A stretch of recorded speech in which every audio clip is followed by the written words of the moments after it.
Okay गाई चलो.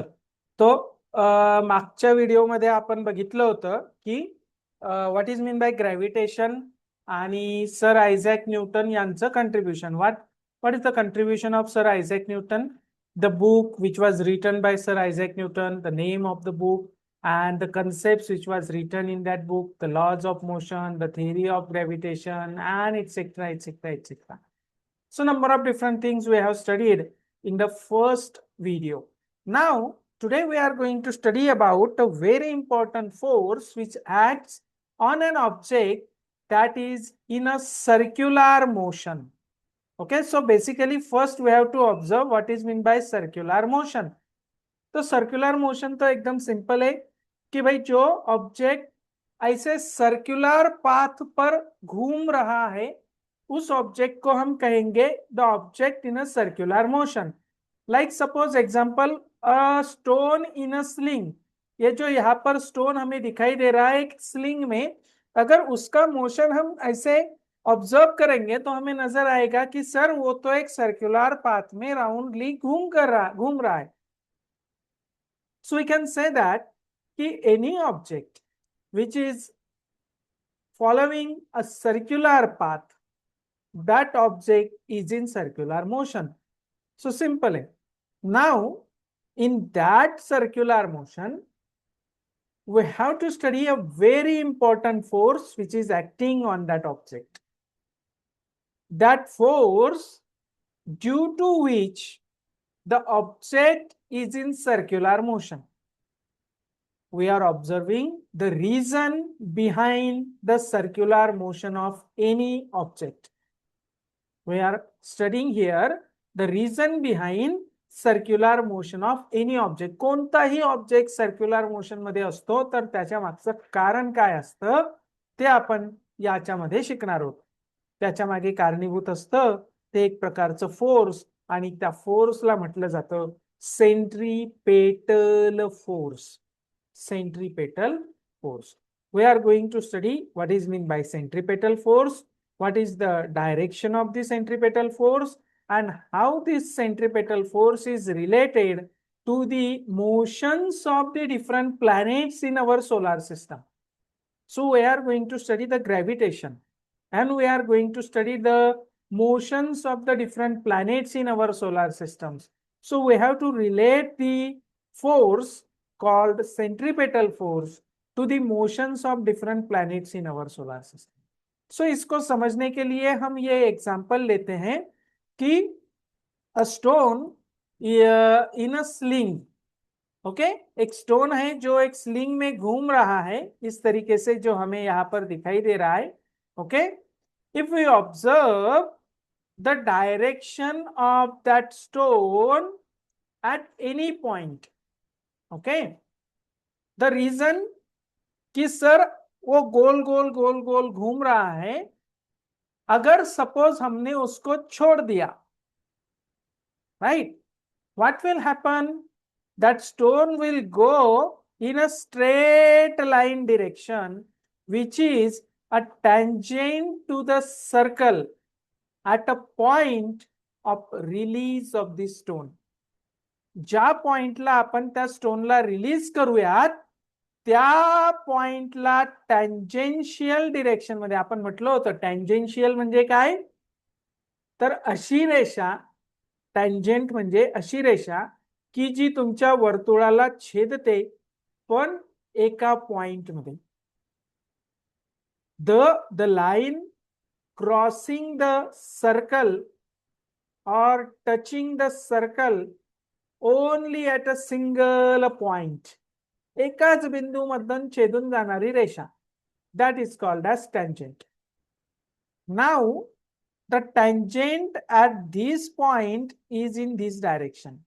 So when we will release this stone at this point, that will go straight in a tangential direction because at the point of the time, the direction of the stone is in tangential direction.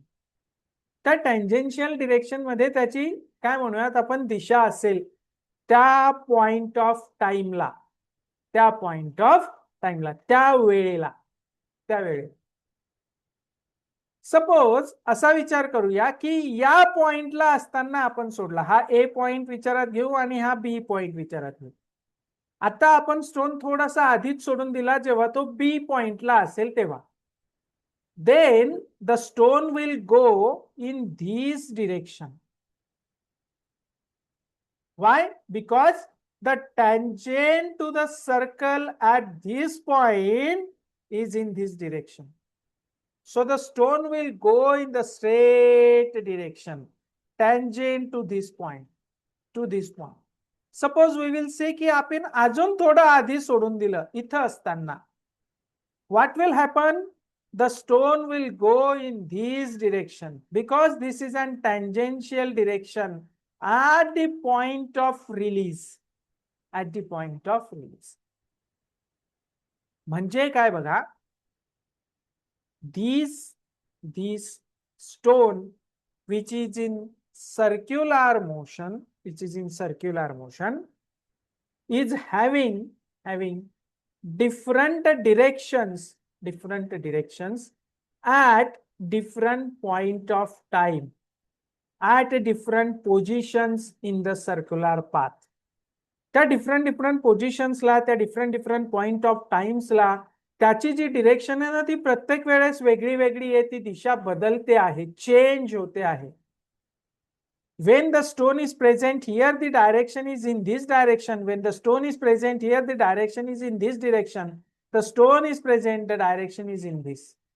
So at every point, the direction of the object is continuously changing. If there is a change in the direction of the object, आपण 9वी मध्ये शिकलोय, if there is a change in the direction of the object, there is a change in the velocity of the object occur.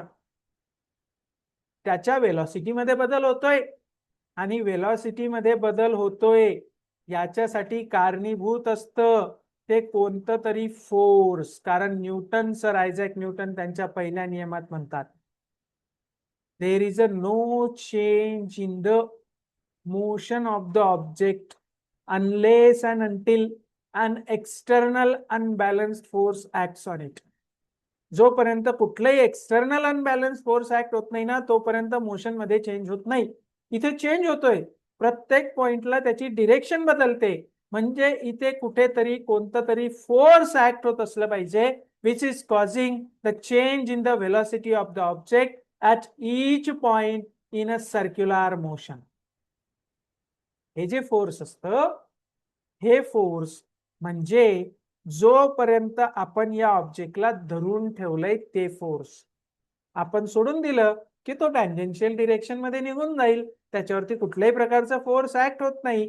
म्हणजे आपण जे force त्याला centre कडे खेचून धरण्यासाठी वापरतोय, that force which is acting towards the center of the circle, that is responsible for this change in velocity. आणि त्या फोर्सला म्हटलं जातं सेंट्रीपेटल फोर्स. त्या फोर्सला म्हटलं जातं centripetal force. The force acting on any object in a circular motion towards the centre of the circle. त्या सर्कलच्या सेंटरकडे act होणारं फोर्स. प्रत्येक ऑब्जेक्ट वरती जो ऑब्जेक्ट सर्क्युलर मोशन मध्ये असतो त्याच्यावरती हे ऍक्ट होतो आणि याला म्हटलं जातं circular force. Centripetal force. So हे सेंट्रीपेटल फोर्स आपल्यासाठी महत्वाचं आहे. आपल्याला परीक्षेत विचारलं जातं बरं का की what is mean by centripetal force. तर आपल्याला इथं दिलंय बघा, काय दिलंय, a force acts on any object moving along a circle and it is directed towards the center of the circle, that is called as centripetal force. Centripetal या शब्दाचा अर्थच असा होतो सेंटर सिकिंग. सेंटर कडे object tries to go towards the centre of the circle because of this force. या फोर्समुळे प्रत्येक वेळेस तो ऑब्जेक्ट सेंटर कडे अट्रॅक्ट होतोय, आकर्षित होतोय. प्रत्येक वेळेस तो सेंटरकडे जाण्याचा प्रयत्न करतोय. That is called as centripetal force. जर समजा हे कुठल्याही ऑब्जेक्ट वरती काम करतं, जो ऑब्जेक्ट सर्क्युलर मोशन मध्ये असेल, तर मग आपला चंद्र पण सर्क्युलर मोशन मध्ये मूव्ह करतो आपल्या पृथ्वीच्या भोवती. Which is a natural satellite of the earth that goes round it in a definite orbit. आपल्याला माहिती आहे 27.5 दिवसामध्ये तो एक फेरी पूर्ण करतो पृथ्वीच्या भोवती. आणि मग तो पण सर्क्युलर मोशन मध्ये आहे, डेफिनेट ऑर्बिट वरनं फिरतो. म्हणजे मग त्याची पण वेलॉसिटी कंटिन्युअसली बदलत असेल, आणि त्याची जर वेलॉसिटी बदलत असेल तर त्याच्यासाठी सुद्धा सेंट्रिपेटल फोर्स असेल. मग हे सेंट्रिपेटल फोर्स कोणता आहे? जे सेंटरकडे ऍक्ट होत आहे. आता इथे सेंटर कोण आहे? तर आपली अर्थ आहे. आपल्या अर्थचा पण सेंटर आहे. मग असा फोर्स जे आपल्या अर्थच्या सेंटरकडे ऍक्ट होत असेल, आपल्या चंद्रावरती ऍक्ट होत असेल, आणि ते आपल्या चंद्राला आपल्या पृथ्वीच्या भोवती गोल फिरण्यासाठी कारणीभूत ठरत असेल, that force is the gravitation force. Same kind of force can act on the different planets in our solar system. कारण planets are revolving around the sun in a circular motion.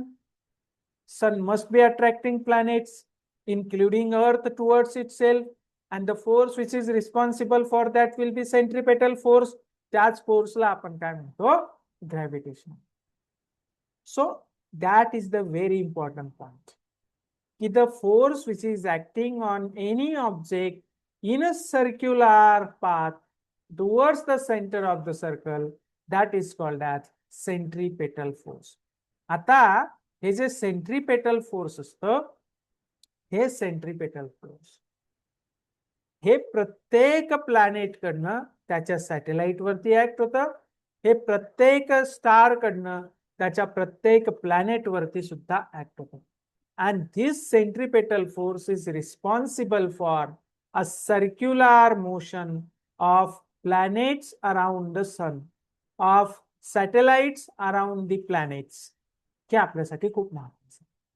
मग या प्लॅनेटरी मोशन्सच्या बाबतीमध्ये जे lodge मी तुम्हाला काल सांगितले होते, की बाबा आपल्याला केपलर नावाच्या शास्त्रज्ञाने काहीतरी लॉज सांगितले, ते लॉज आपल्यासाठी खूप महत्त्वाचे.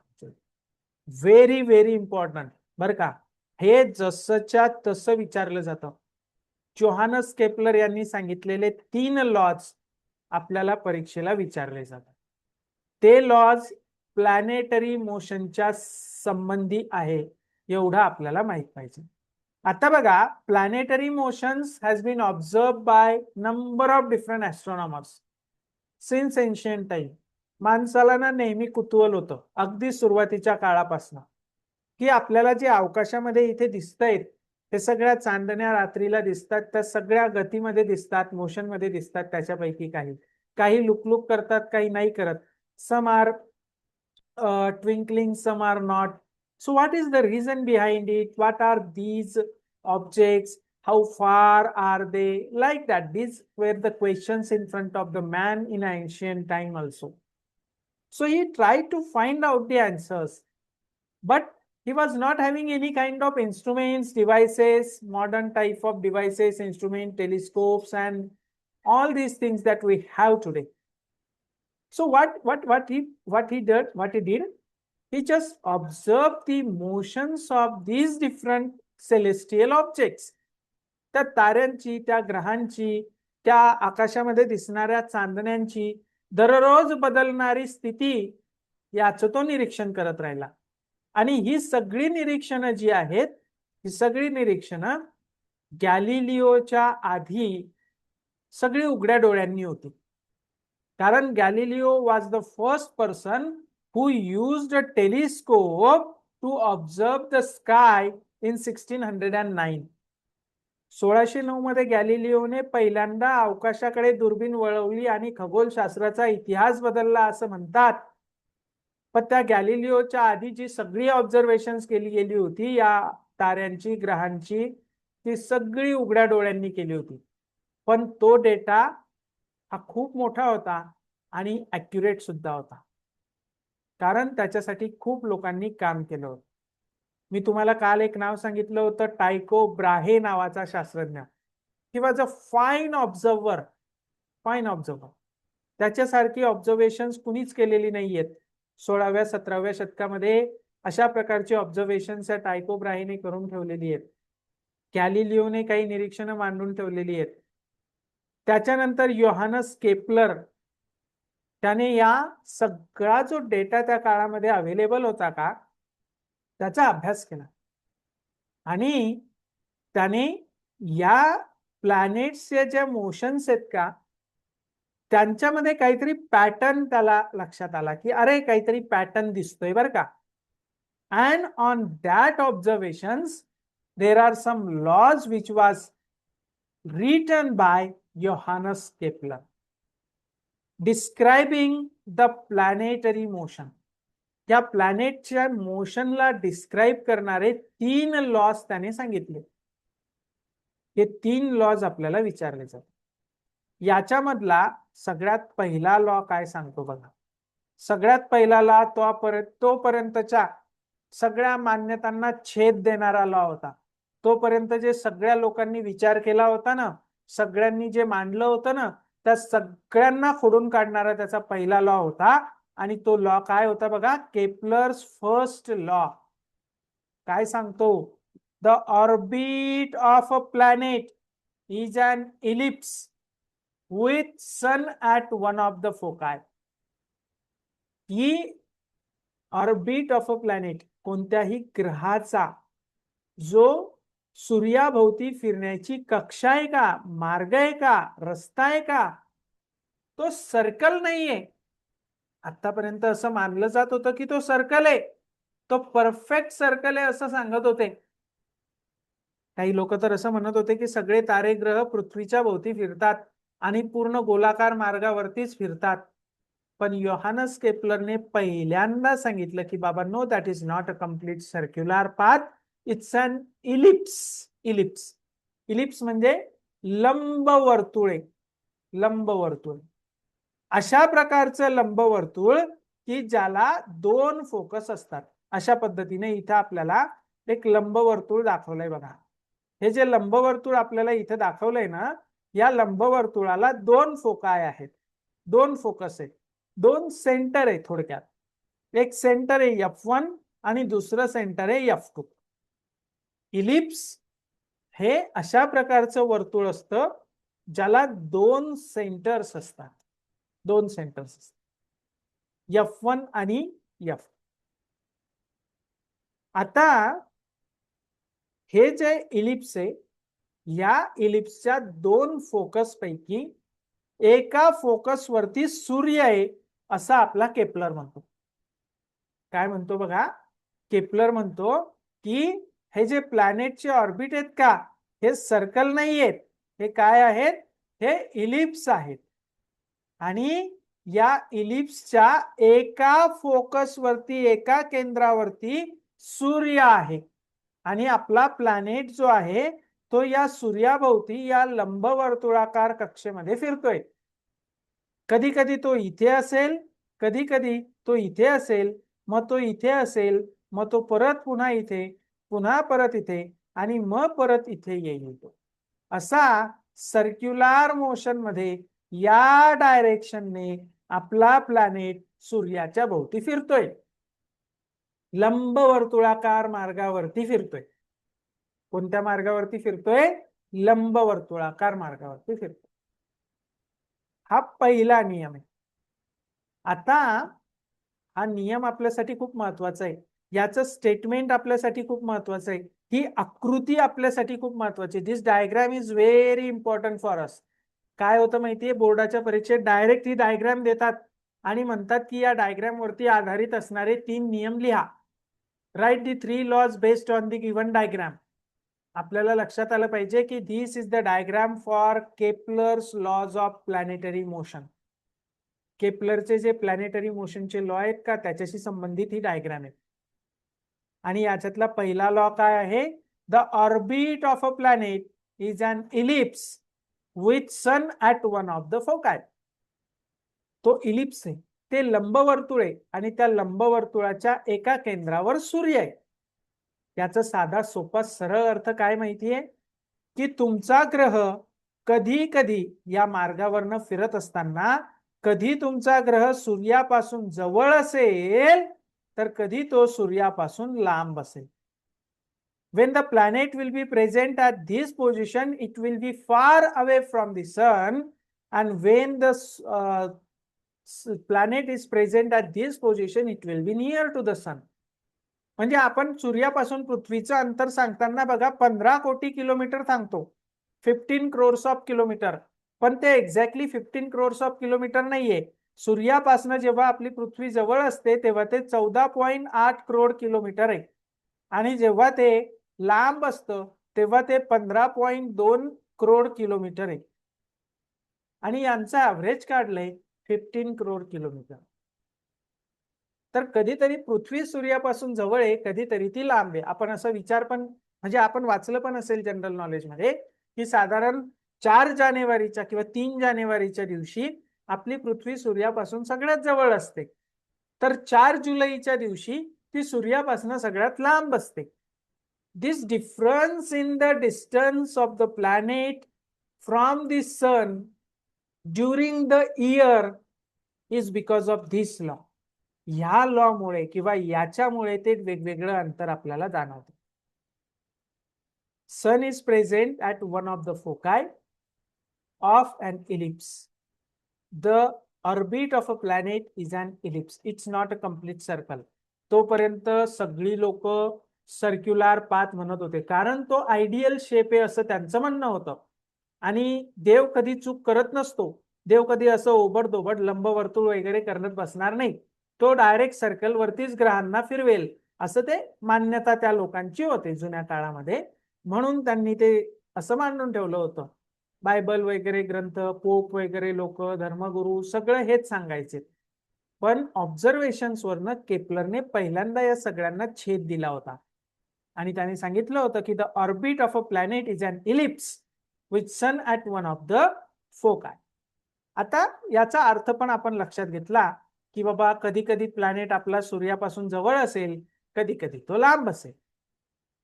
केपलरचा दुसरा नियम जो आहे ना, that is very important. That is very important. दुसरा नियम काय सांगतो बघा. The line joining the planet, line joining the planet and the sun, ही जी लाईन आहे का जी प्लॅनेटला आणि सनला जॉईन करते आहे, ही line that sweeps equal areas in equal intervals of time. तिने कव्हर केलेला जो एरिया असतो इक्वल इंटरवल्स ऑफ टाइम मध्ये, बर का, तिने स्वीप केलेला, झाडलेला, कव्हर केलेला एरिया आहे, त्या लाईनने कव्हर केलेला एरिया बर का, हा एवढा जेवढा आपल्याला इथे रंगवून दाखवलाय तेवढा तो एरिया म्हणतायत ते. That is equal in equal intervals of time. जर तुम्ही असा विचार केला की तुमचा प्लॅनेट हा ए पासून बी पर्यंत जाण्यासाठी टी एवढा वेळ घेतोय का, तर त्याने ऑक्युपाय केलेला हा जो एरिया असेल, त्याने स्वीप केलेला हा जो एरिया असेल, तो जर टी या वेळामध्ये प्लॅनेट सी पासून डी पर्यंत जात असेल ना, तर तो एरिया आणि हा एरिया सारखाच असेल. जर टी या वेळामध्ये ई पासून एफ पर्यंत जात असेल तर हा जो एरिया आहे का, हा एरिया सारखाच असेल. कंडिशन फक्त एकच आहे, equal intervals of time.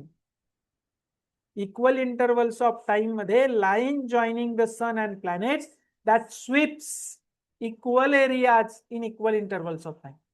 Equal distance नाही बरं का, इक्वल डिस्टन्स कव्हर करत नाही, इक्वल एरियाज स्वीप करतात.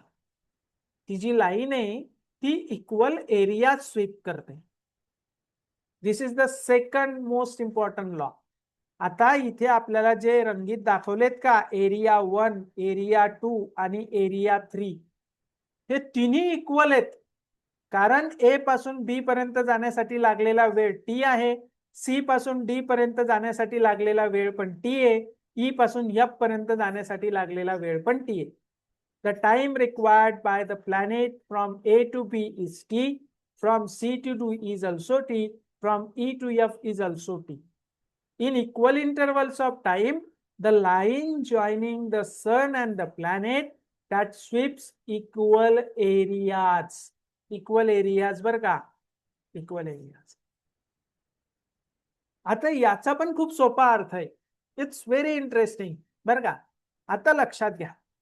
काय सोपा अर्थ आहे बघा, की जर का समजा ए पासून बी पर्यंत जाण्यासाठी पण टीचा वेळ लागतोय, सी पासून डी पर्यंत जाण्यासाठी पण टीचा वेळ लागतोय, ई पासून एफ पर्यंत जाण्यासाठी सुद्धा टीचाच वेळ लागतोय.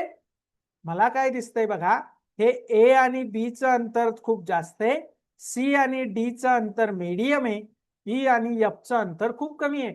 म्हणजे सारख्याच वेळामध्ये तो वेगवेगळी अंतर पार करतोय. म्हणजे ए पासून बी पर्यंत खूप जास्त अंतर पार करतो टी या वेळात. त्याचा स्पीड खूप जास्त आहे इथं असताना.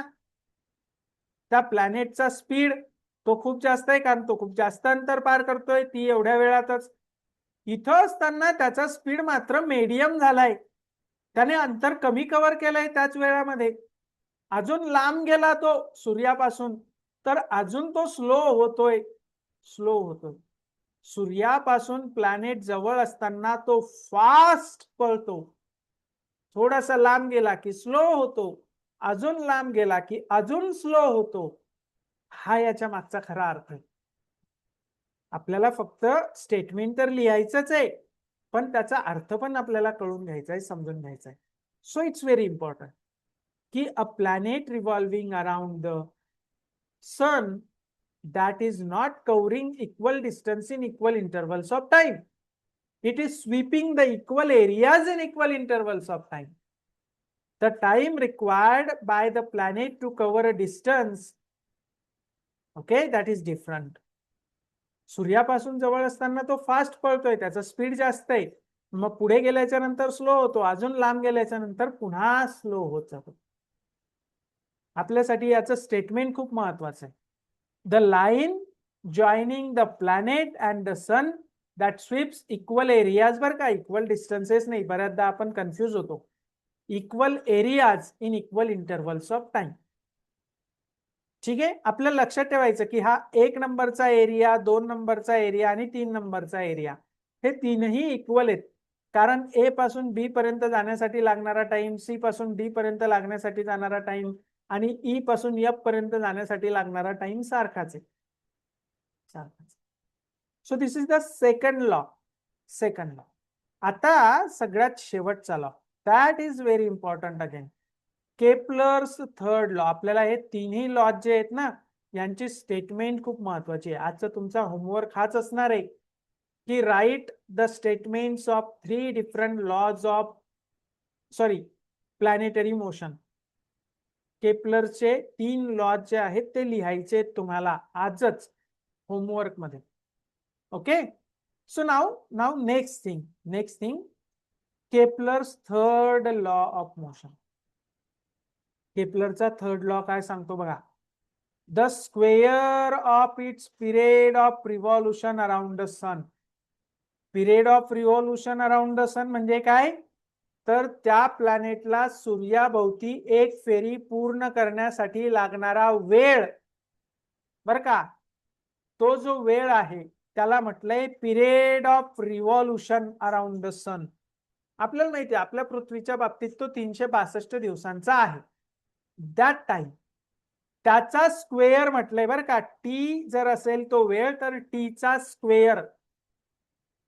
Square of its period of revolution around the sun. त्या प्लॅनेटचा जो रिव्हॉल्युशनचा पिरियड आहे का त्याचा वर्ग, that is directly proportional to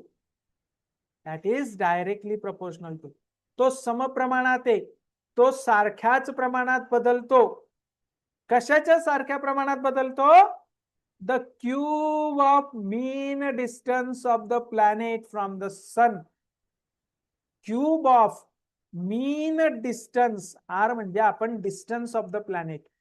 कोणतं डिस्टन्स, मीन डिस्टन्स म्हटलंय. आपण म्हटलं होतं की आपल्या पृथ्वीचं डिस्टन्स 15 कोटी किलोमीटर आहे.